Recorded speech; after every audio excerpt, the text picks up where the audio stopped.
Hello friends, welcome to my channel mutual fund prodigy. जैसे कि मैंने आपसे वादा किया था कि मैं इस चैनल में आपके लिए बहुत ही अच्छी अच्छी म्यूचुअल फंड से जुड़ी हुई जानकारियाँ, इंपॉर्टेंट इन्फॉर्मेशन जो आपको इन्वेस्टमेंट में हेल्प करेंगी, उससे संबंधित चीज़ें मैं आपके पास लेता आ रहूँगा। और उसी चीज़ को आगे बढ़ाते हुए मैं आपसे आज एक नए एनएफओ के बारे में डिस्कस करना चाहता हूँ, जो कि लॉन्च किया है White Oak Capital Asset Management company ने। इस फंड का नाम है White Oak multi cap fund. देखिए दोस्तों, White Oak multi cap fund एक मतलब आप ये कह सकते हैं कि one of the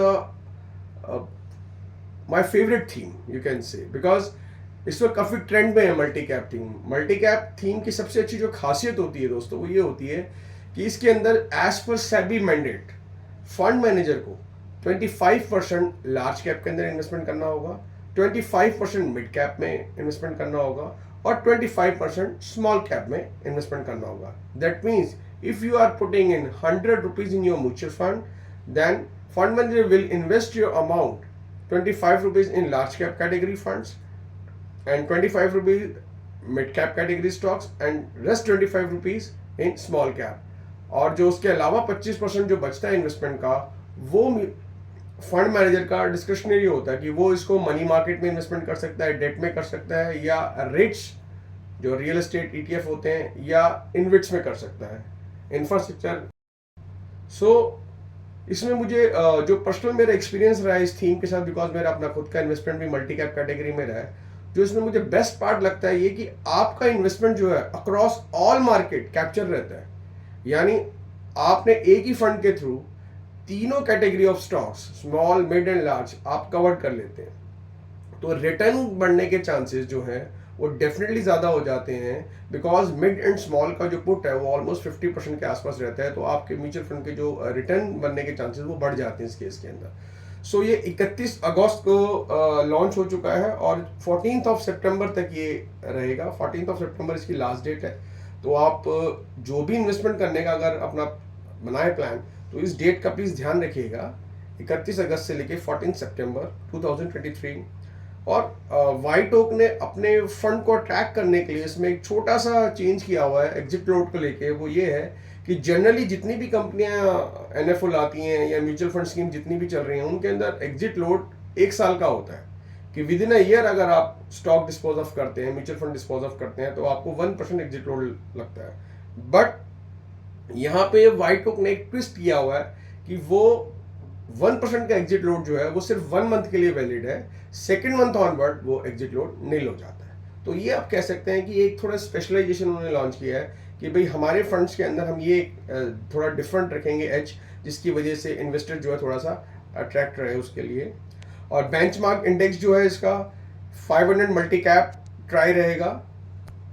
more over ये जो म्यूचुअल फंड स्कीम है एनएफओ की, ये उन सुटेबल इन्वेस्टर्स के लिए ठीक रहेगी जिनका जो अपनी कैपिटल को बहुत ही ज़्यादा अप्रिशिएट करना चाहते हैं और जिनका मिनिमम होराइजन 4 to 5 ईयर्स कम से कम रहेगा।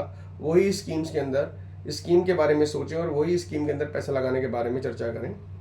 ओवरऑल इस एएमसी के बारे में थोड़ा सा मैं आप डिटेल कर दूं। 2017 में एएमसी लॉन्च हुई थी। जनरली इस एएमसी का जो एक्सपोजर रहा है वो इंटरनेशनल फंड्स के अंदर रहा है, पर 2017 से इन्हें इंडिया के अंदर कॉर्पस संभालना शुरू किया था। और लगभग आज की अगर बात करूं मैं 2017 से लेकर 2023 तक, तो लगभग 55,000 करोड़ का कॉर्पस ये कंपनी संभाल रही है। तो कम टाइम के अंदर किसी एएमसी का इस तरीके से ग्रोथ होना वाकई में एक रिमार्केबल, मैं कहूँगा, अचीवमेंट है, एक माइलस्टोन अचीवमेंट है। अब बात करते हैं इसके फंड मैनेजर की। इसके जो फंड मैनेजर हैं मिस्टर रमेश मंत्री हैं। रमेश मंत्री से मैं पर्सनली भी मिला हूँ। होटल पार्क के अंदर एक बार किसी सेमिनार के सिलसिले में मेरी उनसे मुलाकात हुई थी। तो उनसे मिलने के बाद एक चीज़ तो मुझे जो कन्विक्शन लगी उनमें, जो मेरे को कॉन्फिडेंस उनमें आया, वो ये है कि इस बाज़ार के टेक्निकल फंडामेंटल के अलावा उनमें एक व्यवहारिकता भी है, एक प्रैक्टिकलिटी भी है बाज़ार को अंडरस्टैंड करने की।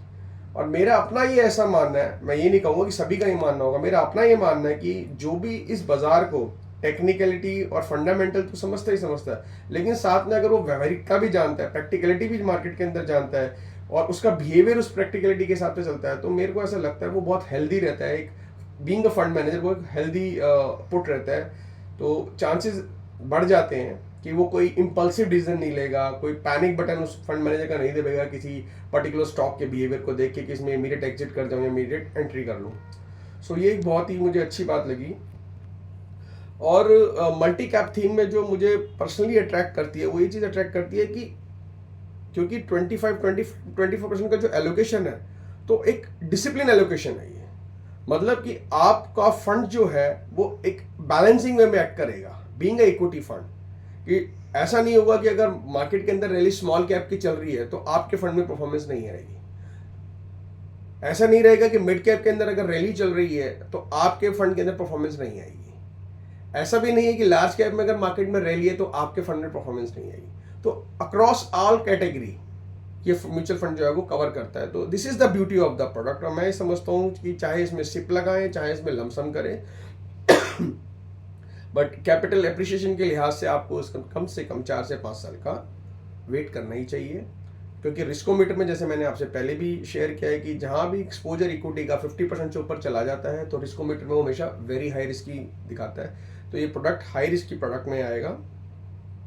और रमेश मंत्री जो इनके फंड मैनेजर है, थोड़ा सा उनके अगर हम बात करें तो वो by profession is CFA CIO chief investment officer हैं वाइट ओक के अंदर, और MBA किया उन्होंने FMS दिल्ली से।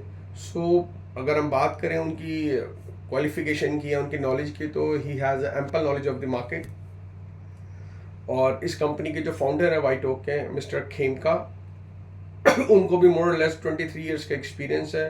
उन्होंने आपको गोल्डमैन सैक के अंदर काफ़ी हाई नेटवर्क पोर्टफोलियो संभाले हैं, ऑलमोस्ट 2 लाख करोड़ का AUM उन्होंने मैनेज किया है और काफ़ी अच्छी पोस्ट पे रहे हैं, चीफ इन्वेस्टमेंट ऑफिसर भी रहे हैं। इंटरनेशनल फंड मैनेज करने का भी उनको एक अपना अच्छा एक्सपीरियंस है। तो ओवरऑल ग्रुप वाइज अगर मैं बात करूं तो ग्रुप में मुझे पर्सनली कोई किसी तरह की कमी नहीं नज़र आती।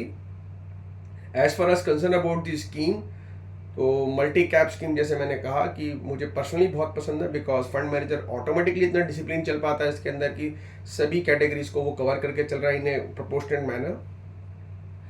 और ऑलमोस्ट सारी जो इम्पोर्टेंट डिटेल्स है वो मैं आपसे डिस्कस कर चुका हूँ। इसके अलावा अगर कोई भी क्वेश्चन आपके दिमाग में आता है इस फंड से रिलेटेड तो आप कभी भी मुझे डिस्क्रिप्शन के अंदर कॉन्टैक्ट नंबर जो मैंने दिया हुआ है आप कभी भी कॉल कर सकते हैं।